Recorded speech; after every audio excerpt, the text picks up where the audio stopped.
കഴിഞ്ഞ ദിവസമാണ് Alappuzha പുന്നപ്രയിൽ local committee കെട്ടിടത്തിന്റെ ഉദ്ഘാടനവുമായി ബന്ധപ്പെട്ടുകൊണ്ട് സജി ചെറിയാൻ ഒരു പ്രസംഗം നടത്തിയത്.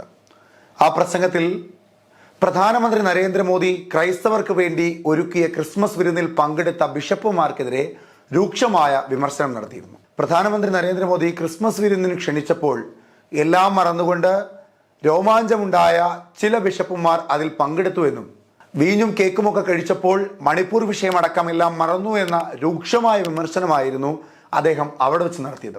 സമൂഹ മാധ്യമങ്ങളിലൂടെയും മറ്റ് വാർത്താ മാധ്യമങ്ങളിലൂടെയും എല്ലാം ഇത് വലിയ കോളിളക്കങ്ങൾ സൃഷ്ടിച്ചു.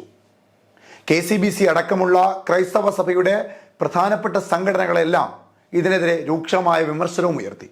പല മാധ്യമങ്ങളും ഇതിനെതിരെ എഴുതുകയും ചെയ്തു. നിലവിലത്തെ സാഹചര്യത്തിൽ കേരളം പോലെ ഒരു സംസ്ഥാനത്ത് വോട്ട് ബാങ്കിൽ വളരെ പ്രധാനപ്പെട്ട ഒരു മതമാണ് ക്രൈസ്തവ മതം.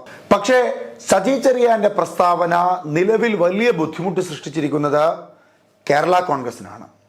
കാരണം കേരള കോൺഗ്രസിനെ സംബന്ധിച്ചിടത്തോളം ക്രൈസ്തവ വോട്ടുകളാണ് കേരള കോൺഗ്രസിന്റെ ഏറ്റവും പ്രധാനപ്പെട്ട ഒരു അവിഭാജ്യ ഘടകം എന്ന് പറയാം.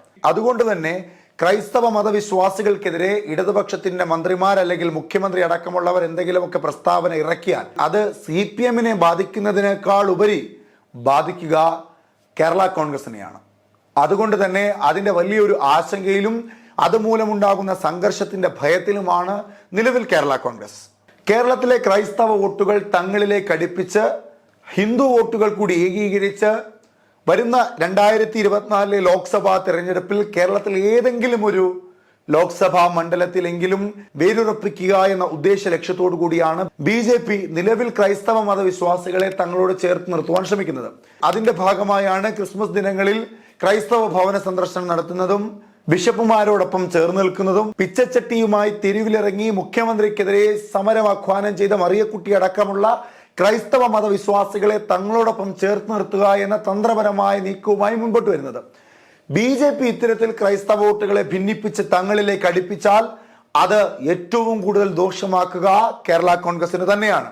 ഏറ്റവും വലിയ ശക്തി കേന്ദ്രമായ ക്രൈസ്തവ വോട്ടുകൾ കേരള കോൺഗ്രസിൽ നിന്ന് ഭിന്നമായി പോവുകയും അവർ എങ്ങുമെങ്ങുമല്ലാത്ത രീതിയിൽ ഒതുങ്ങിപ്പോവുകയും ചെയ്യുമെന്ന ഒരു ഭയവും അവർക്കുണ്ട്. ഇത്തരത്തിൽ BJP വോട്ടുകൾ ഭിന്നിപ്പിച്ചു പോയാൽ LDF-ലും UDF-ലും ഇടമില്ലാത്ത തരത്തിലേക്ക് കേരള കോൺഗ്രസ് മാറുമെന്നുള്ളത് തീർച്ചയാണ്. കേരള കോൺഗ്രസിനെ അങ്ങനെ കാര്യമായൊന്നും ഇടതുപക്ഷം അല്ലെങ്കിൽ CPM ഉൾക്കൊള്ളുന്നില്ല അല്ലെങ്കിൽ LDF ഉൾക്കൊള്ളുന്നില്ല എന്നതിന്റെ ചില ഉദാഹരണങ്ങളിൽ ഒന്നായിരുന്നു നവകേരള സദസ്സിൽ പാലായിൽ വെച്ച് നടന്ന സ്വാഗത പ്രസംഗത്തിൽ ചാഴിക്കാടൻ നടത്തിയ പ്രസംഗത്തെ പാടെ തള്ളി ചാഴിക്കാടന് നവകേരള സദസ്സിനെ പറ്റി യാതൊന്നും അറിയില്ലേ എന്ന ചോദ്യം ഉയർത്തിക്കൊണ്ട് പിണറായി വിജയൻ എന്ന മുഖ്യമന്ത്രി ഉയർത്തിയ ചോദ്യങ്ങളിൽ മറുപടി ഇല്ലാതായി പോയ കേരള കോൺഗ്രസ്. ചാഴിക്കാടനെ പോലെ കേരള കോൺഗ്രസിലെ ഏറ്റവും മുതിർന്ന ഒരു രാഷ്ട്രീയ നേതാവിനെ മുഖ്യമന്ത്രി വിമർശിച്ചിട്ട് അതിനെതിരെ ഒന്നും സംസാരിക്കുവാൻ കഴിയാതെ പോയതും ജോസ് കെ മാണി അടക്കമുള്ള കേരള കോൺഗ്രസിന്റെ നേതൃത്വത്തിനെ വലിയ രീതിയിൽ ബാധിച്ചിട്ടുണ്ട്. UDF ഇത് വലിയ ഒരു അവസരമായി കണക്കാക്കിക്കൊണ്ട് ഏതു സമയത്തും കേരള കോൺഗ്രസ് തങ്ങളിലേക്ക് വന്നാൽ സ്വീകരിക്കുവാൻ 100% സമ്മതത്തോടു കൂടിയാണ് കോൺഗ്രസ് നിലകൊള്ളുന്നത് എന്ന് പല തവണ ഉരുവിട്ട് അവരോട് അറിയിച്ചതുമാണ്. അതുകൊണ്ട് തന്നെ ഇടതുപക്ഷത്തിൽ നിന്നും കോൺഗ്രസിലേക്ക് തിരികെ വരുവാൻ ആഗ്രഹം പ്രകടിപ്പിക്കുന്ന ഒളിഞ്ഞും തെളിഞ്ഞും ആഗ്രഹം പ്രകടിപ്പിക്കുന്ന നിരവധി പേർ നിലവിൽ കേരള കോൺഗ്രസിലുണ്ട്. അത് CPIM-ന് വലിയ ദോഷമായി മാറുമെങ്കിലും വലിയ രീതിയിൽ ക്രൈസ്തവർക്കെതിരായി നടന്ന ഈ പരാമർശം ബാധിക്കുവാൻ പോകുന്നത് കേരള കോൺഗ്രസിനെ തന്നെയാണ്. UDF-നെ സംബന്ധിച്ച് ജോസ് കെ മാണിയുടെ വിഭാഗമായ കേരള കോൺഗ്രസ് ഇടതുപക്ഷത്തോടൊപ്പം ചേർന്നപ്പോൾ തങ്ങൾക്കത് വലിയ തിരിച്ചടിയാകില്ല എന്ന ഉറച്ച വിശ്വാസത്തിൽ നിന്ന കോൺഗ്രസിന് ജോസഫ് വിഭാഗമാണ് ജോസ് കെ മാണിയുടെ വിഭാഗത്തെക്കാൾ ശക്തം.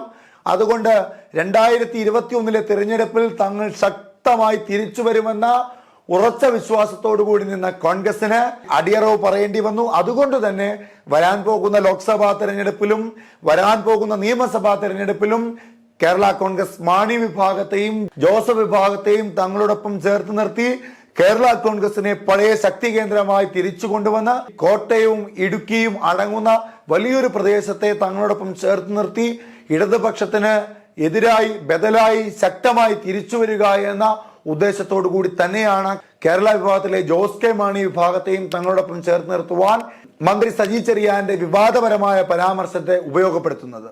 കോട്ടയത്തെയും ഇടുക്കിയിലെയും ക്രൈസ്തവ വോട്ടുകൾ കേരള കോൺഗ്രസിന്റെ കയ്യിൽ നിന്ന് നഷ്ടപ്പെട്ടു കഴിഞ്ഞാൽ അത് നേരിട്ടോ അല്ലാതെയോ കോൺഗ്രസിനും കേരള കോൺഗ്രസിനും വലിയ ഇടിവ് തന്നെ നൽകും. അത് BJPക്ക് കേരളത്തിൽ വേരുവാനുള്ള ഇടവും നൽകുമെന്നത് തീർച്ചയാണ്.